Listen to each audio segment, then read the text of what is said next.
The world is not broken. It is working exactly as it was designed. If you are exhausted, if you are working until your eyes burn and your spirit fractures, and yet you are standing in the exact same economic spot you were in 3 years ago, you are not the victim of a glitch. You are the victim of a law so cold, so absolute, and so invisible that 99% of the population lives and dies without ever seeing it. They believe the lie. The great comforting, sedating lie that has been whispered into your ear since you were old enough to sit in a classroom. The lie that says, if you work hard, you will be rewarded. If you are good, you will be safe. If you follow the rules, the system will take care of you. Look around you. Look at the tired faces on the subway. Look at the brilliant men and women drowning in debt. Look at the people who have done everything right and are still one emergency away from ruin. Does the system look like it rewards virtue? Does money look like it follows sweat?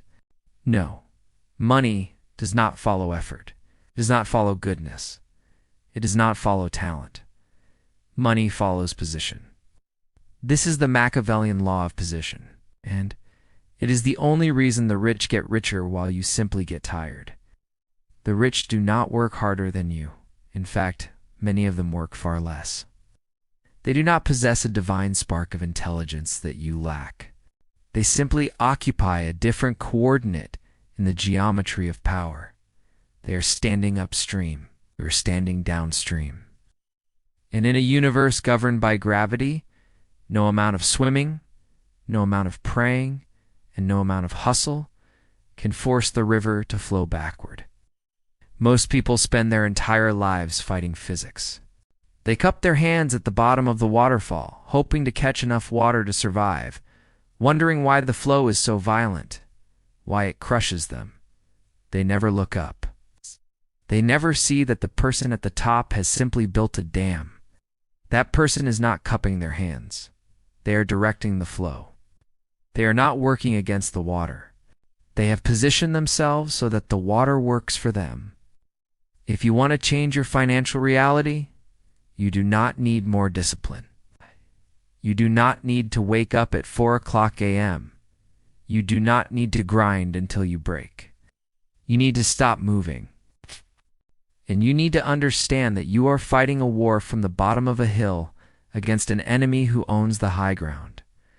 Today, we are going to dismantle the illusion of meritocracy.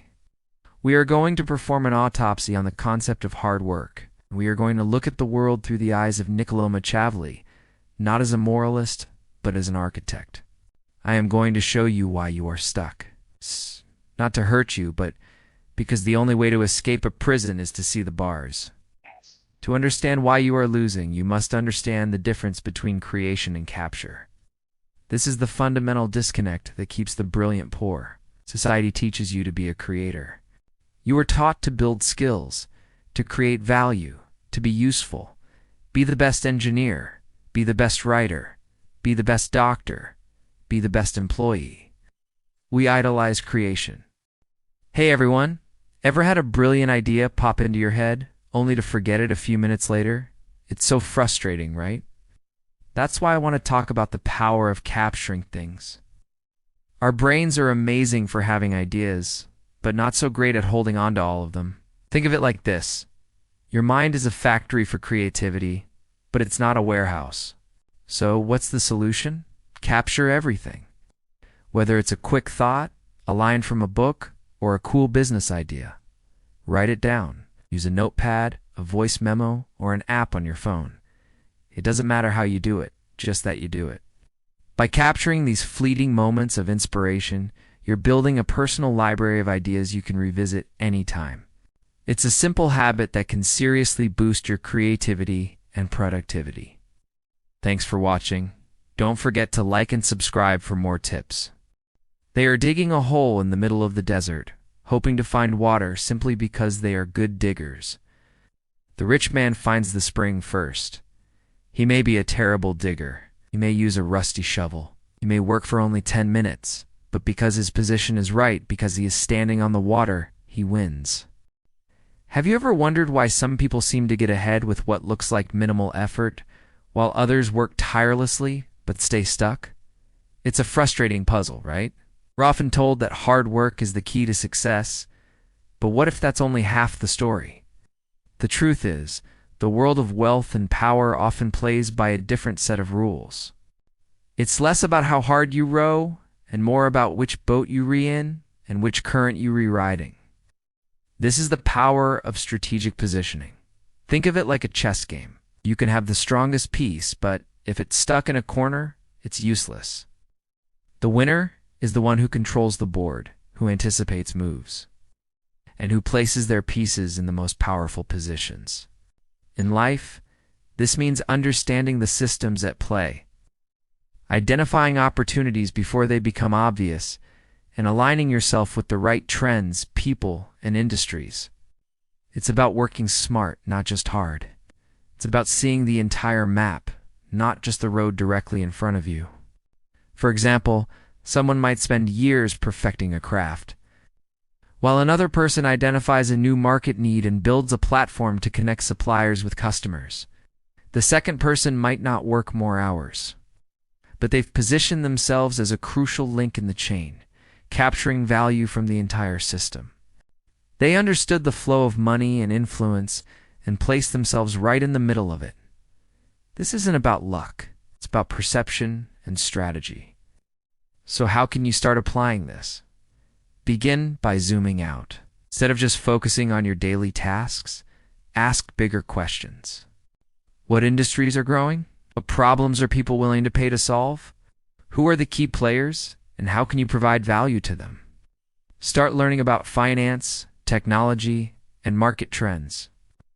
The goal is to shift your mindset from being just a worker to becoming a strategist of your own life and career. It's not about abandoning hard work, but about channeling that hard work into the most effective direction possible. Start observing the patterns around you, and you'll begin to see the game board more clearly. This is the first step toward moving your pieces into a winning position. Thanks for watching, and if this sparked a new idea for you, be sure to follow for more insights. Ever feel like you're working hard but not getting ahead? It might be because you're stuck on the wrong rung of the wealth ladder. Let me break it down. At the bottom, you have a job, trading your time for money. It's safe, but it's also a trap. You can only work so many hours. The next level is managing people. You're leveraging their time, but it comes with its own headaches.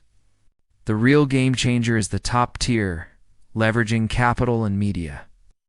This is where your money and your ideas work for you, 24/7, even while you sleep. Think investments, online businesses, content creation. The barrier to entry here is lower than ever before. So ask yourself, are you just trading time for dollars, or are you building systems that create wealth for you? Start small, learn a new skill, create something. Your journey to the top of the ladder starts today. Thanks for watching. Don't forget to subscribe for more. The goal of your life must be to migrate up the wealth hierarchy. And here's the brutal truth. You cannot work your way from the bottom to the top. You cannot labor so hard that you become a capitalist. You have to jump. You have to change the nature of your income, not just the amount. A doctor earning $500,000 a year is still poorer than a software owner earning $100,000. Why? The doctor is trapped. His income is a golden handcuff. The software owner is free. His income is a seed that grows on its own. The rich get richer because they play the game of time. They use their first wealth to buy their freedom, then use that freedom to build more wealth. You use your wealth to buy comfort, making your cage more comfortable. They use their money to buy the key. So how do you make the jump? Don't ask for permission. Don't wait for a promotion. Promotions are just crumbs. Instead, find a void in the system. A burning problem with no solution. While others compete in crowded spaces, you look for the silence. When you find that void, you don't just offer to help. You become the solution. You become the cork in the sinking ship. And when you're the cork, you name your price. Don't just follow the noise. Find the silence and fill it. It's how you win. Thanks for watching, and be sure to subscribe for more. This is the essence of position. It is about leverage through necessity. If you are nice to have, you are poor. You are necessary for survival, you are rich. Look at your current role. If you disappeared tomorrow, would the organization collapse? Would they just be annoyed for 2 weeks while they hired a replacement? If you are replaceable, your position is weak.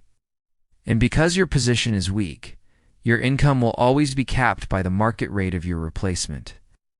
To get rich, you must become a structural necessity. You must wrap your hands around the cables that keep the lights on. You must own the relationship, the data, the process, or the access that no one else has. Create a vacuum that only you can fill, and then wait.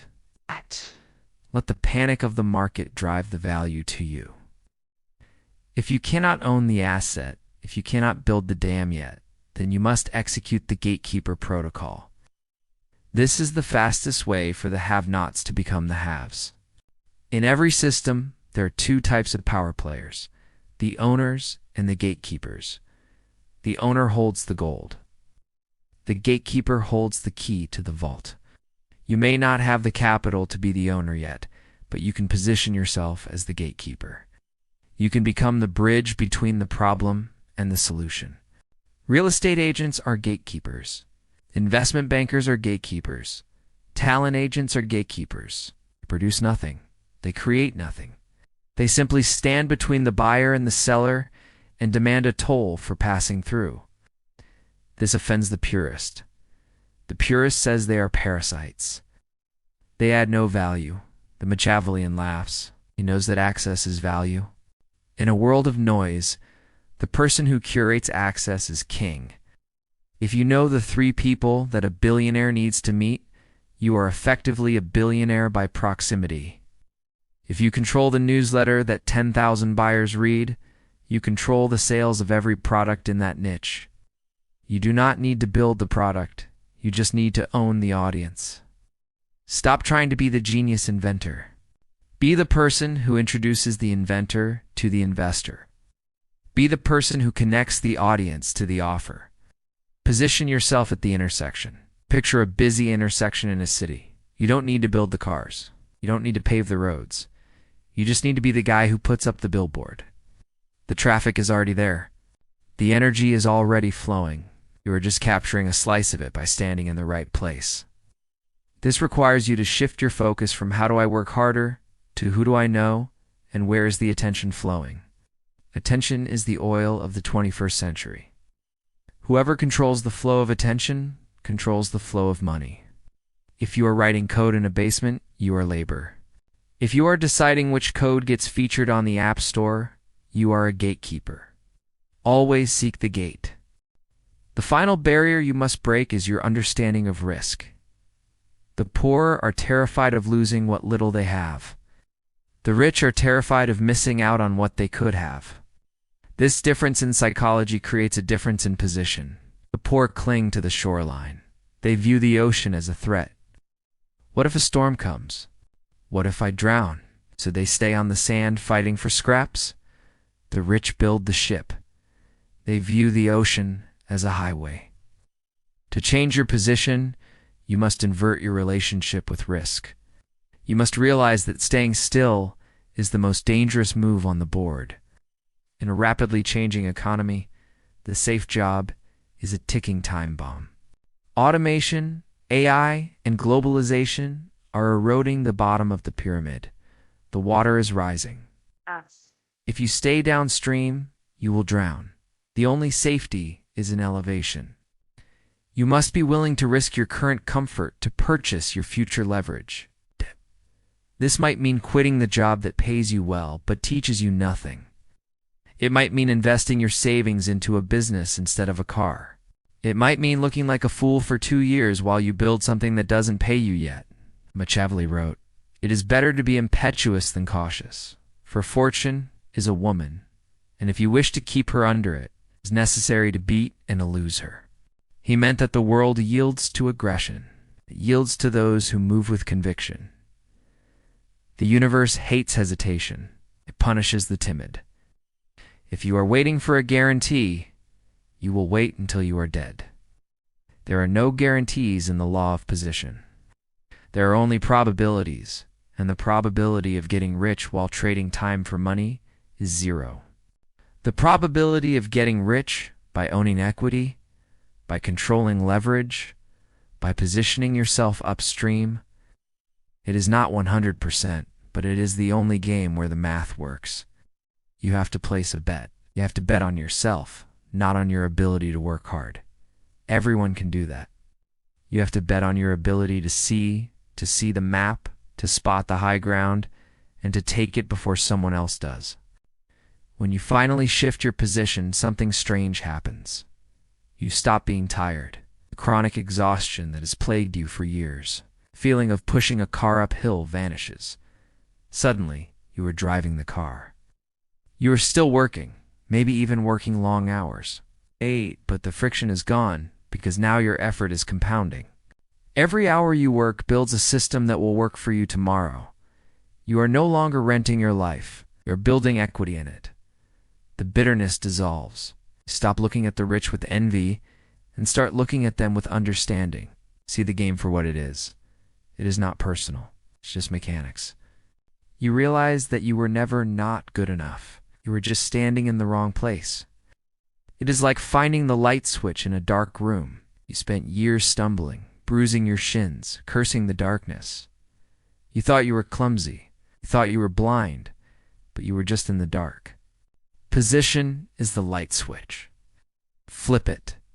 Move from labor to leverage. Move from downstream to upstream. Move from competing to dominating. Machiavelli's final lesson to the prince was this: do not be hated. Subscribe.